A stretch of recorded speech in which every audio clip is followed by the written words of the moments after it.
Enlightenment means you are an unblemished life, no branding. So you brand yourself and you think you're enlightened, very sorry. So, if there is no brandings, how do you recognize? You cannot recognize. You cannot recognize. How does anybody here know I am enlightened or not? I never made a statement on that. So how do they know? They're just assuming. Yes. See, you go and sit in front of your kindergarten teacher. Do you know how knowledgeable he or she is? No. But that he or she knows ABC, you do not know, so you sit.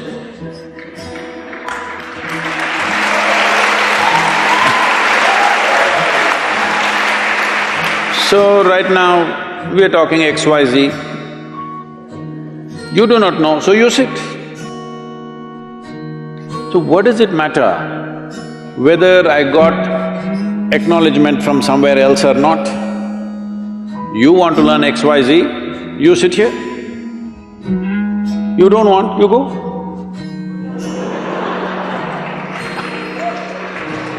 So,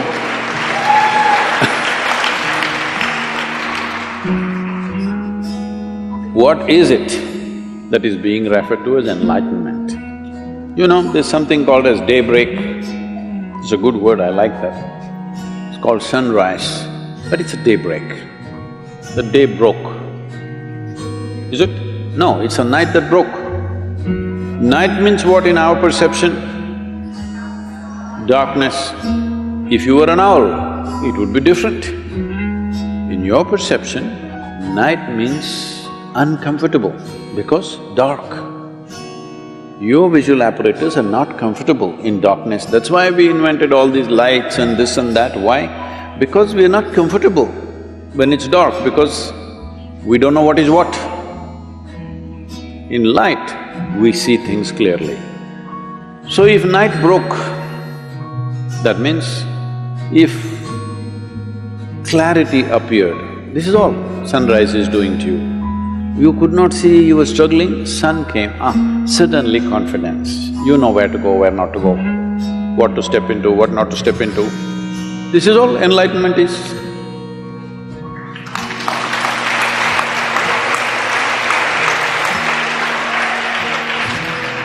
Clarity came, where you see everything clearly. There are only two kinds of people, mystics and mistakes. If you see things just the way they are, people will label you as a mystic. So what are they? They're a mistake. They're making mistakes about perceiving basic aspects of life, that's all. Yes, making mistakes about perception. Why they're making mistakes about perception?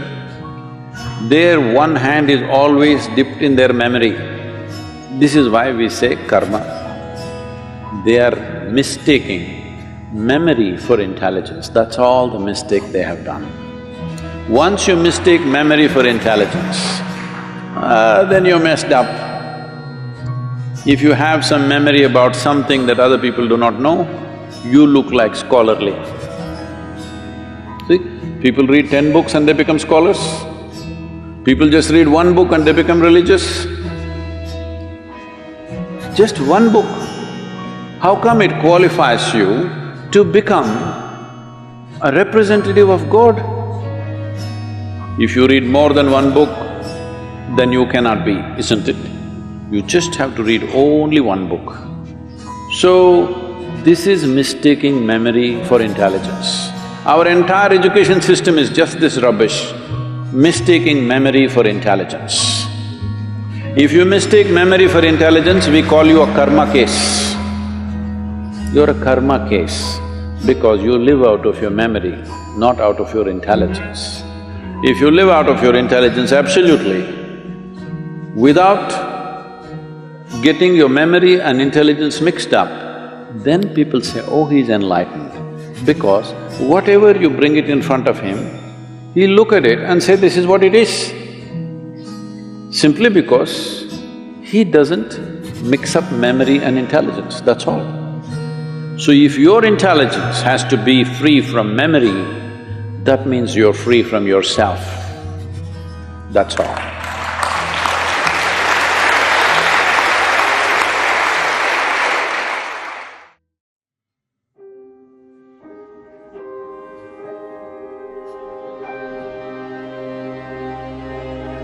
Before I talk about the science of enlightenment, allow me to tell you what enlightenment really is.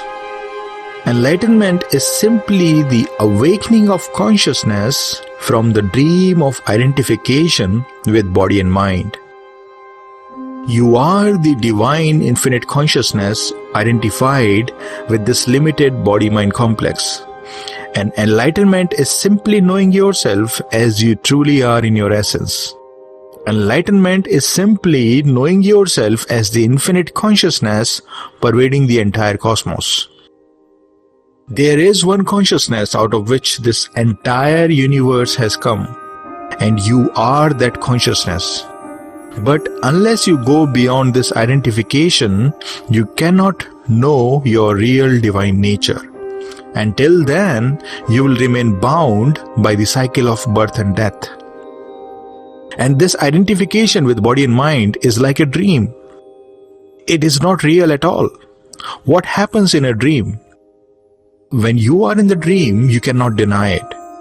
If you are being chased by a tiger in your dream, you cannot just simply deny it, right? In the dream is real. Only appears as the dream only when you have woken up, right?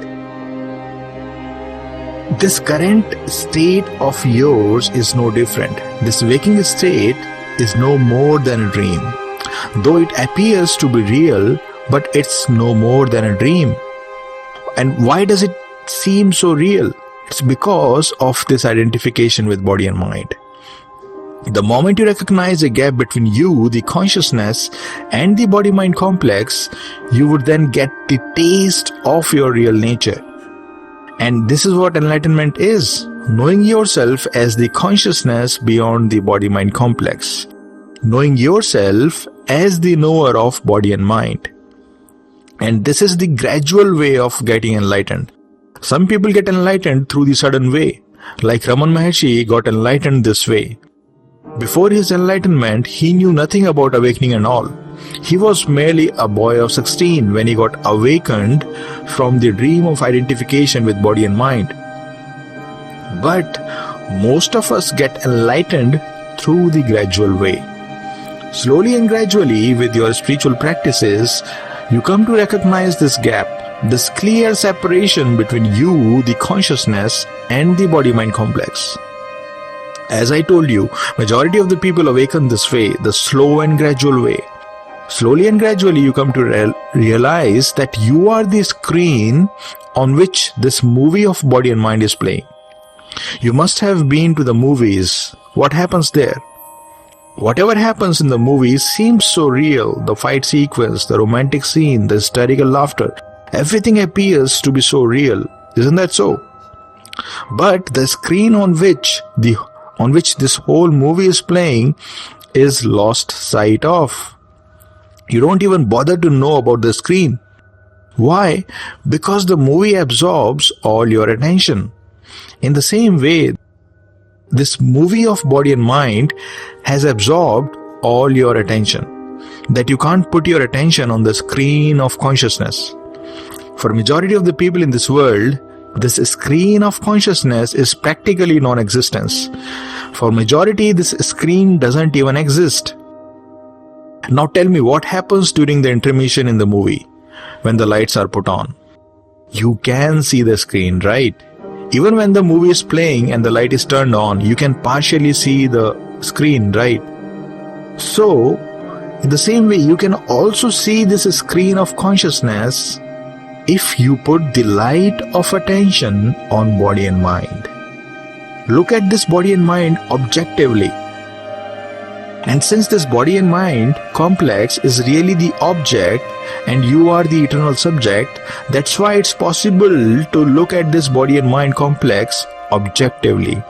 If this body-mind complex were the subject, you wouldn't even be able to see it, because For the process of seeing to take place, there has to be a gap between the seer and the seen.